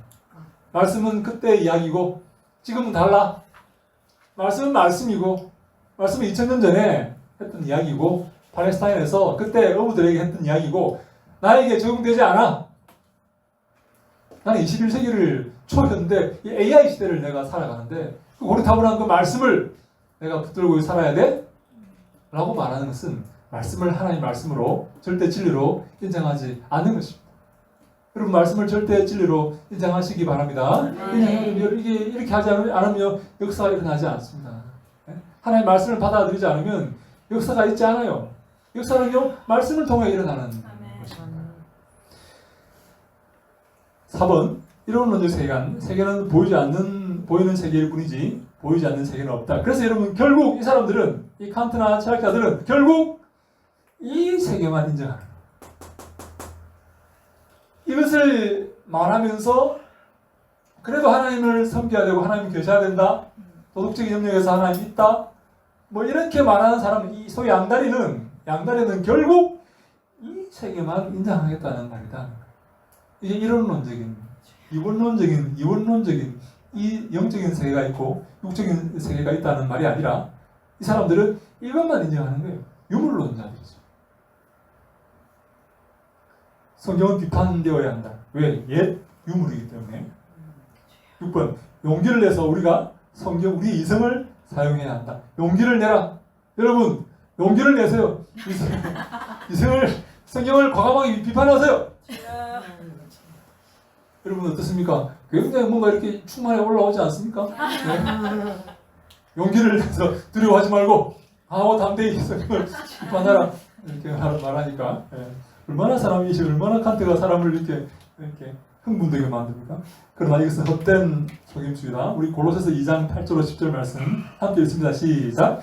누가 착각과 헛된 속임수로 너희를 사로잡을까 주의하라. 이것은 사람의 전통과 세상의 초등 학문을 따름이요 그리스도를 따름이 아니라 그 안에는 세상의 모든 충만이 육체로 거하시고 너희도 그 안에서 충만하여졌으니 그는 모든 통치자와 권세의 머리시라. 아멘.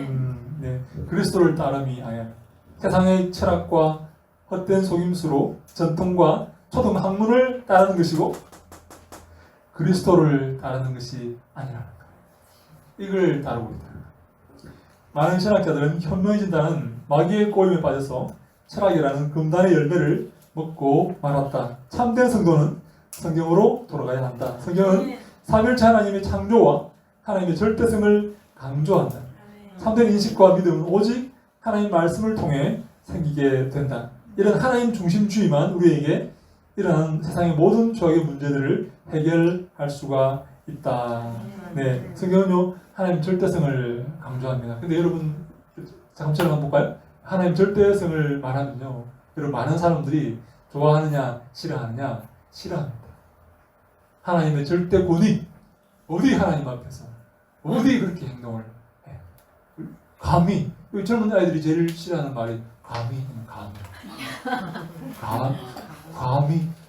어디 있어 감히? 비판하지 못하는 권력이 어디 있어? 젊은 아이들이 요즘 하는 말 아니에요? 감히 그러면 제일 싫어한대요. 감히. 우리는 감히 하나님께 감히 하나님 말씀을 어떻게 이러는데 그렇게 여러분 사람들이 이런 시도와 이런 어떤 이 행동과 이런 방향을 이런 물결을 사람들이 좋아하고 따르고 여기에 권력이 있고 여기에 돈이 있고 여기에 영향력이 있기 때문에 사람들이 이것을 추구하게 된다는 거죠. 그 영향력이 교회에 들어와 있고 신학교에 들어와 있고 가정에는 벌써 들어와 있고 이런 권위가 어디 있습니까? 권위주의는 나쁘지만 이런 권위가 있습니까? 하나님 말씀에 권위가 있습니까? 말씀을 따라야지. 말씀대로 해야지. 그러면요, 여러분 사람들이 욕합니다. 꼰대라.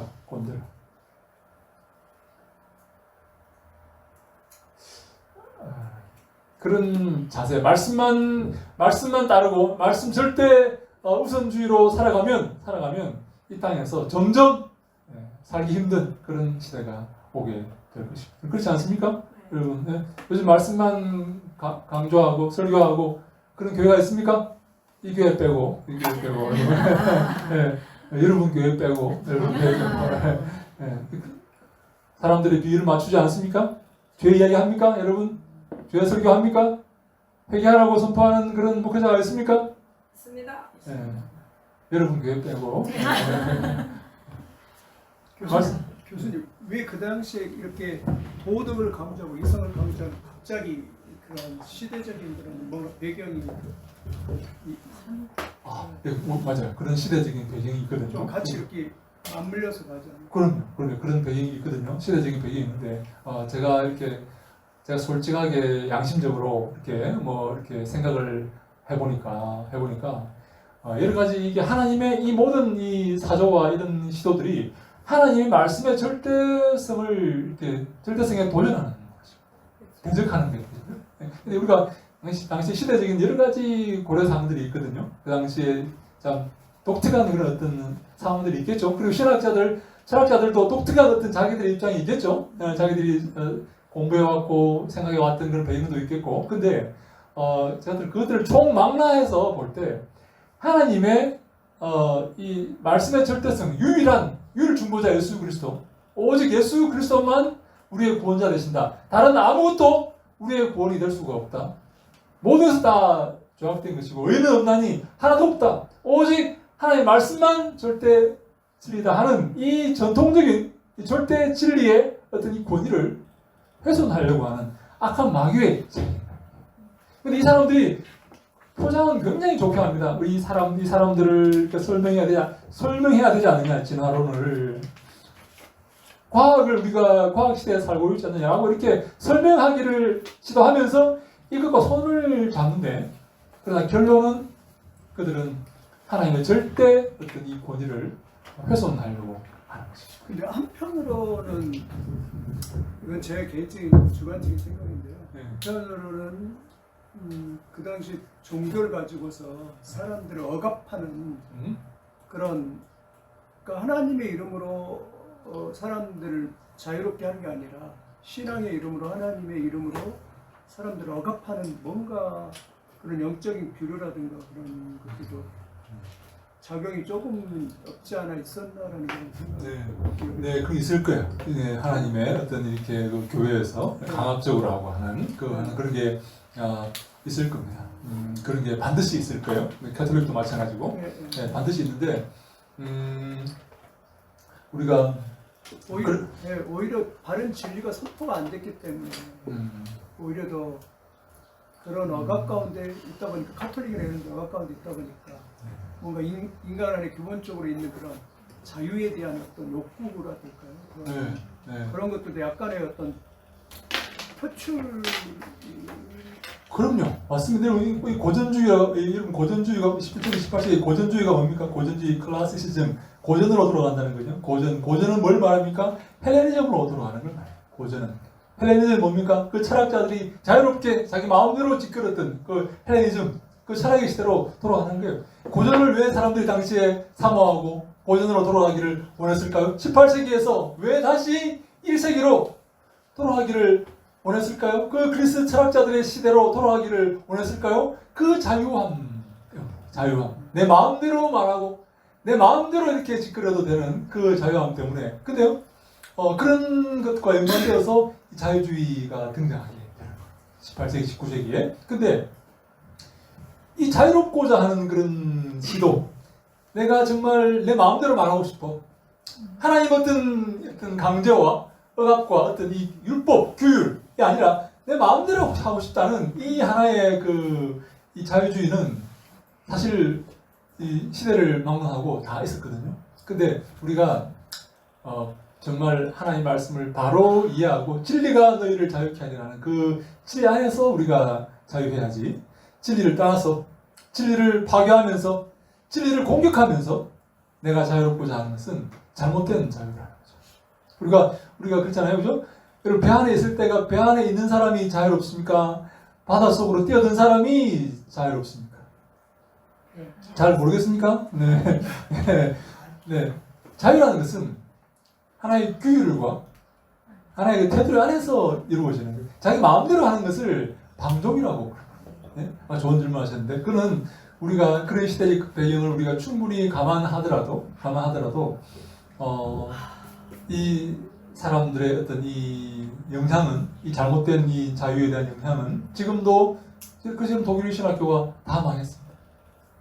하나님 말씀을 가르치지 않습니다. 말씀을 말씀대로 가르치지 않아요. 이걸 잔인하게 파괴합니다. 이 문서를 세상 문서와 똑같이 두고 평가를 합니다. 그럼 당연하게 파괴.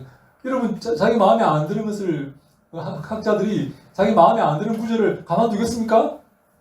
가만두지 않는데 이것을 받아들이고 내가 받아들이려고 하지 않고 배척하려고 하는 거죠. 그러한 시도와 그러한 것들이 지금 독일 신학교를 파괴했고 독일 교회를 파괴했고 한국 교회도 파괴할 것입니다.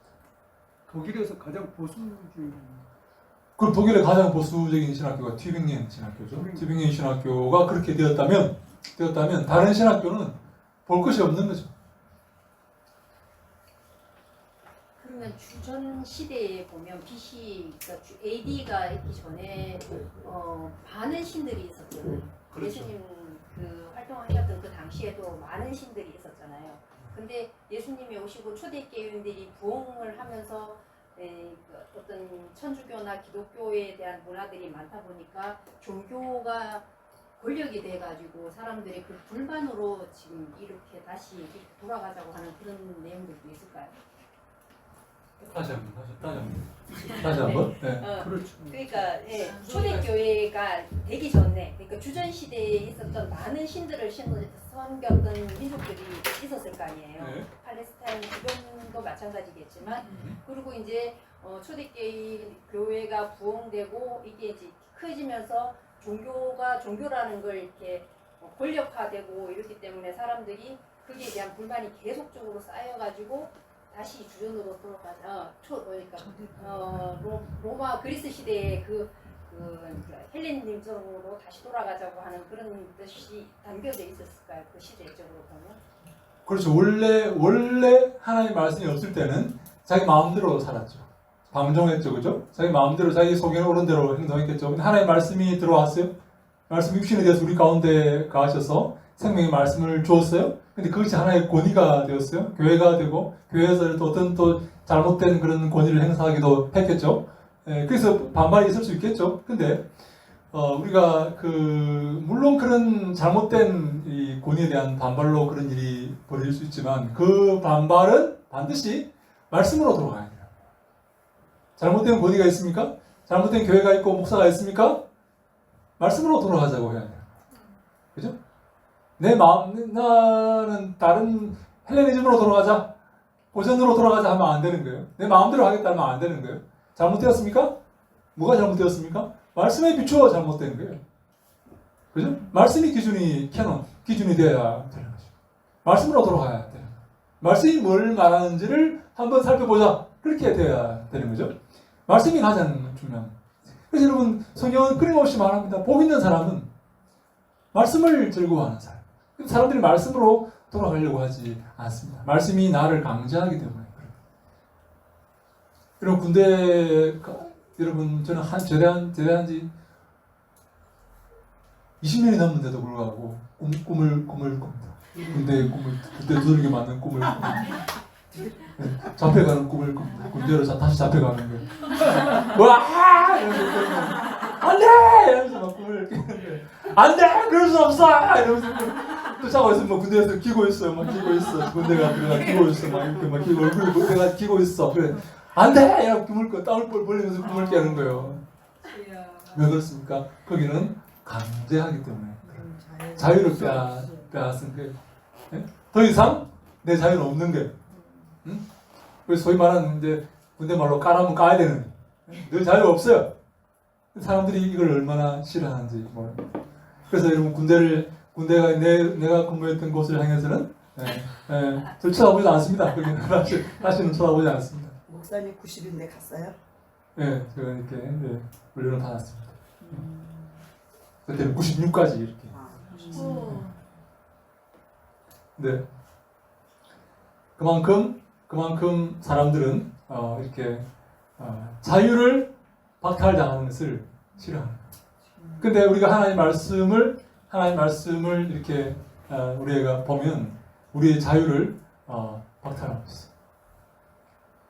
자유를 제한하는 거예요. 내 마음대로 하지 못하게 하는 거예요. 이게 얼마나 여러분 싫은 어떤 그런지 모르겠어요. 저는요 군대 가서 많이 맞았습니다. 지금 여기 보면요 갈비뼈가 튀어나와 있어요. 기분 나쁘다고 이렇게.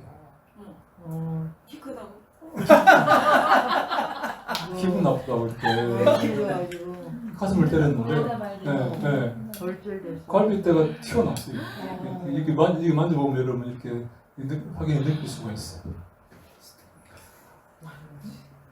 여러분 어떤 이 억압과 이것이 얼마나 사람들을 이렇게 힘들게 하는지 몰라요. 근데 성경이 어떻게 보면 그렇게 우리에게 말하고 있는 것처럼 못하게 하고 하라고 하고 안 하면 죽인다 그러고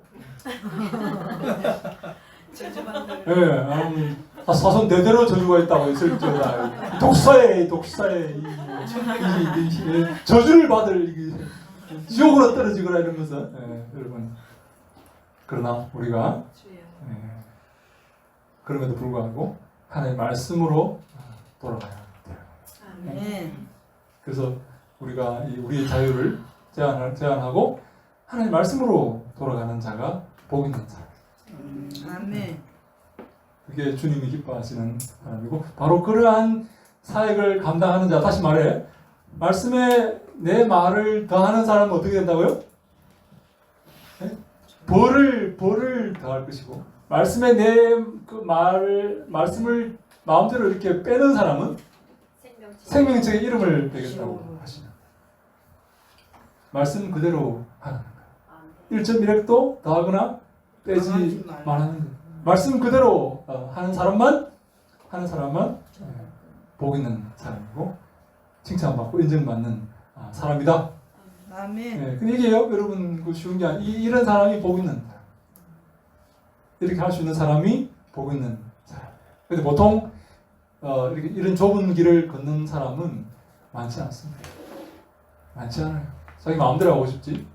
자기 마음대로 넣었다가 이렇게 또 싫은 것은 빼고 이렇게 하고 싶지. 말씀 그대로, 말씀이 시키는 대로, 행동 그대로 이렇게 하려는 살아가고 가르치고 전하는 사람은 쉽지 않다는 거예요. 자기 마음대로 이렇게 넣고 이렇게 자기 마음대로 이렇게 제외하고 수정하고 이렇게 하고 싶지. 말씀에 순종하고 말씀에 복종하고 말씀에 종이 되는 그러한 삶을 살고 그렇게 가르치는 사람은 많지 않다는 거예요. 그렇게 가는 사람이 복 있는 사람. 그게 관건입니다. 똑똑하고 학위가 있고 큰 교회 아무 소용이 없어요. 그렇게 하느냐 그렇게 못하느냐. 하나님이 기뻐하시는 종이냐. 하나님의 말씀 그대로 실천하고 그대로 행동하느냐 그렇지 않느냐 하는 것이 관건이다. 판단의 관건이다. 그렇게 봐야 됩니다. 네, 또 다른 질문 있습니까? 없습니까? 네, 우리 시간 좀 지났죠? 네, 우리 네, 자, 우리 한번 그러면 한번 기도합시다. 1분간만 같이 기도합시다. 오늘 말씀 기억하면서 우리 많은 철학이 있고 많은 이 초등 학문이 있고 많은 어려움들이 있지만 하나님 말씀 붙들고 끝까지 믿음으로 살아가는 우리가 되게 하여 주시옵소서. 말씀 붙들고 말씀을 사랑하고 말씀을 즐거워하고 말씀을 행명 그대로 가르치는 우리가 되게 하여 주시옵소서. 1분간만 같이 기도하고 우리 윤 목사님 우리 마치는 기도하고 마칩니다. 기도합시다. 아버지 하나님 감사합니다. 저희를 붙잡으시고 축복하시고 인도하시니 감사합니다. 주님의 사랑으로 주님의 은혜로 믿음으로 승리하는 우리 모두가 다 되게 하여 주시옵소서. 말씀대로 살고 말씀대로 가르치고 말씀대로 믿는 우리 모두가 다 되게 하셔서 주님 영광 받아 주시옵소서. 하나님이여 저희를 붙잡으시고 인도하시고 함께 하셔서 주의 말씀으로 살아갈 수 있도록 아버지여 도와주시옵소서. 함께 하여 주시옵소서. 주여 축복하여 주시옵소서. 인도하여 주시옵소서. 아버지 붙잡아 주시옵소서. 할렐루야. 사랑의 하나님 감사합니다. 오늘도 귀한 아버지 우리 이용진 교수님을 통하여 참으로 고린도전서 강해 가운데 또한 아버지 이렇게 옛날의 그 철학자들의 또한 아버지 신학의 아버지 하는 모습을 아버지 보게 하심을 감사합니다. 아멘. 하나님 참으로 1700년대 1800년대의 그런 아버지 문제가 아닙니다. 하나님 오늘날 저희들의 문제요 우리들의 다음 세대들의 문제입니다. 오늘 이 시대의 아버지 현대인들의 문제입니다. 하나님을 바라보는 시각과 그 생각들이 너무나 우매합니다. 하나님 불쌍히 여겨 주시옵소서. 하나님 오늘 교수님 강의를 통하여 참으로 역사 가운데 우리가 아버지 그 관점이 지금 현재 현실로 또한 우리 가정에 우리 교회에 우리 사회에 우리나라에 이 열방 가운데 아버지 지금 현재 우리 모습들을 바라볼 수 있는 우리들의 모습이 되게 하여 주시옵소서. 아버지 하나님이 우리들을 위해 우리 자녀들을 위해 울 수 있는 우리가 되게 하여 주시옵소서. 영혼들을 위해 울 수 있는 우리가 되게 하여 주시옵소서. 하나님 감사합니다. 귀한 교수님 귀한 강의를 통하여 참으로 아버지 저희들에게 눈을 열어주시고 귀를 열어주시고 아버지 우리의 사명과 우리의 소명을 알게 하시니 감사합니다. 아버지 십자가의 아버지 하나님이여 부활 복음에 온전하게 우리의 아버지 믿음의 뿌리를 두고 온전한 믿음으로 이 마지막 때를 살아내며 주님의 마음을 알고 주님의 뜻을 이루어갈 수 있는 우리가 되게 하여 주시옵소서. 감사합니다. 오늘도 이렇게 귀한 은혜 주심에 감사합니다. 우리 신학교를 축복해 주시고 귀한 교수님들 통하여 귀한 강의를 통하여 참된 복음을 듣게 하시고 참된 진리를 아버지 깨닫게 하시고 알게 하시니 감사합니다. 주님 감사합니다. 한 주간도 충만하게 해주시고 맡은 자리에서 주의 뜻을 다 이루어드릴 수 있는 우리 모두가 되게 하여 주옵소서. 감사하고 예수 그리스도 이름으로 아멘. 수고하셨습니다.